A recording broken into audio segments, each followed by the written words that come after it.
Hi everyone, welcome to F1 Podcast. Thanks very much for tuning in. And that Renault with Kubica was just bolted to the circuit as far as I could see. Then Webber came and took pole position. So it was awesome. I did love it. And we're going to have a very exciting race tonight, mate. We are. I know I'm going to be extremely nervous into the first corner, of course, as I was at the Circuit de Catalunya, no doubt about that. And I think going into the right-hander at the end at Monaco here is going to separate the men from the boys. I'm expecting some, red flags pep during the race. Red flags, safety cars. I mean, those walls are just so close. And Max and I were doing some laps earlier on today, and I can tell you, which you don't want to see because they were horrendous. Oh no, I've got problems with the tunnel. I've got problems with Rascasse. I've got problems with Tabac. I've got problems with Mirabeau, Max. With Anthony Noakes. Oh, I've got problems all over the circuit. I Yeah. just can't seem to get a smooth lap there, and it's going to be awesome to see these guys running around Monaco, and it's going to be a fantastic race, I hope. Yeah, it is, and another great thing for Red Bull as well is that Seb Vettel is starting in P3, so it's going to be very congested going into this first corner. There's no doubt about it. You've Red Bull now 6 from 6 as far as pole positions are concerned. I think the Renault is punching above its weight, and I think it's fantastic to see it in the hands of Robert Kubica. Interesting that his partner, Petrov, ended up putting it into the wall. Yeah, he did, and Heikki Kovalainen was doing spin-outs all over the place as well.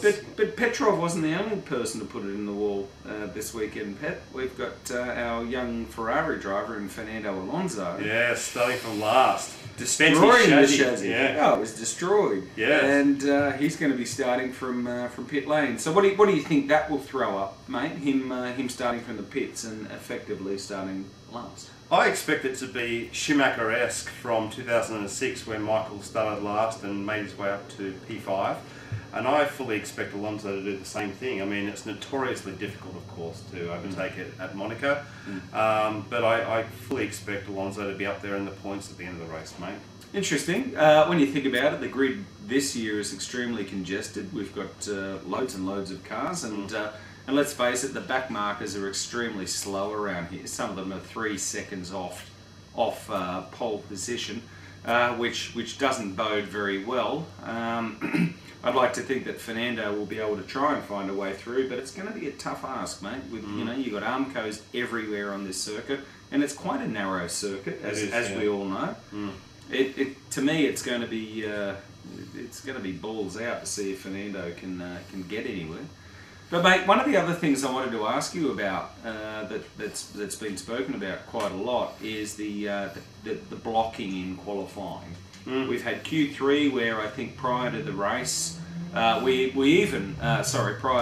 qualifying, we even had a lot of drivers in Barcelona say that they wanted potentially to have 2 separate sets of qualifying. Yeah, they were talking about 2 sessions. Yeah, that was obviously poo-poo very quickly on very early on in the piece. Yeah, and this qualification that we've had over the last couple of days, well, starting on Thursday, of course.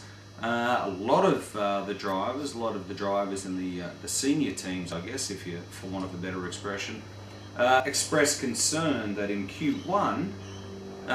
There was the potential with all cars on circuit to be held up a lot.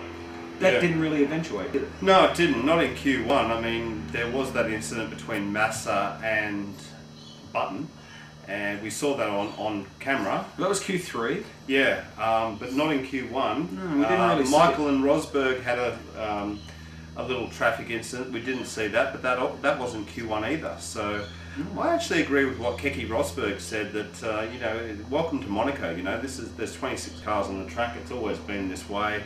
And in his day there was 26 cars, and half of them were slow, and you had to do it. You just had to drive around it. So well, this is the thing. It's no different to any other year. 24 cars this time, 26 in Keke's day. Yeah.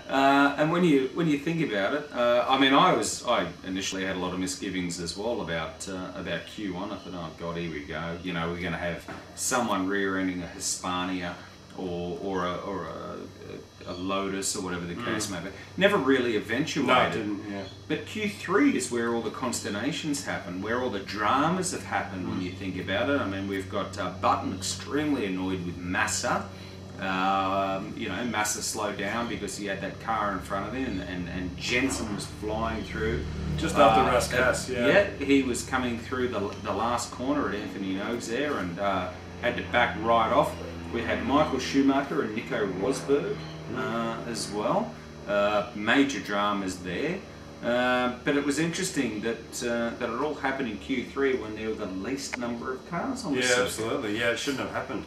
No, I guess it probably, you know, shouldn't have. But if you listen to Ross Brawn trying to, I guess, placate Michael and keep everything okay. Oh, our GPS doesn't work very well around here. No teams does, because we get a lot of interference and all this sort of thing. So, you know, who kind of knows where the cars are on the circuit and all that sort of thing.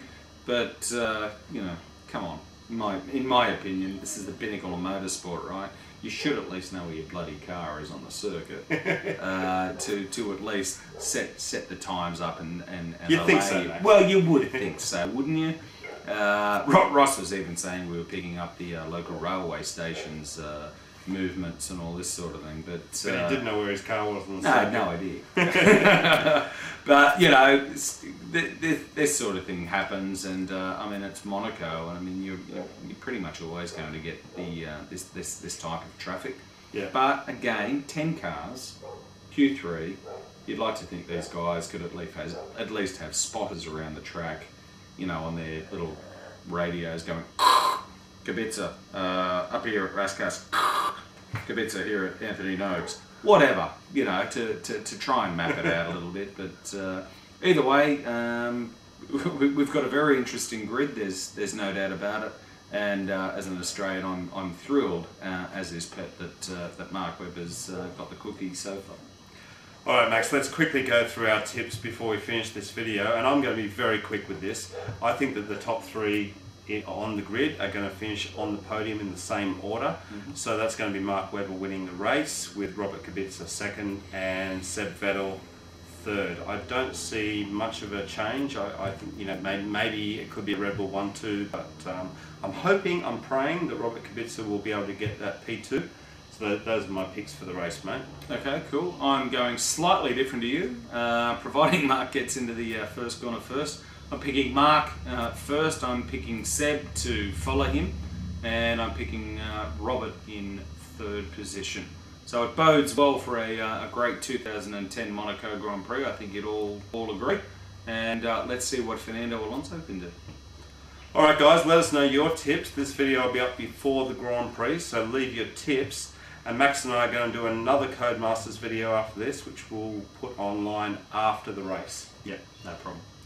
Alright guys, enjoy the race. It's going to be a cracker, and we'll see you soon for the next video. Go Webber. See you guys. Bye.